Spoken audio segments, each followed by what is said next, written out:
म्हणजे हे मी काय तुला 10 वर्षापूर्वीचं सांगत नाही. म्हणजे 10 वर्षापूर्वी जितेंद्र अभ्यंकर असा होता का अजिबात नाही. आणि मला माहिती नाही, पण ते हळूहळू माझ्यामध्ये ते आपापलं येत गेलं आणि की सतत नामस्मरण करणे हे जे आहे ना, आणि याचा जो काय फायदा आहे ना, तो मला जाणवायला लागला.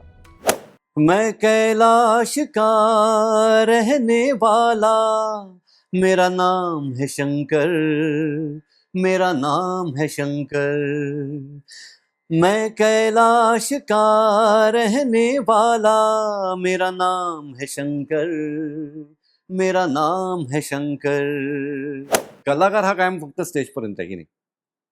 स्टेजवरनं उतरल्यानंतर तुम्ही सगळ्यांसारखे सर्वसामान्य माणूस झालात. मग तसेच तुम्ही बिहेव का नाही करत?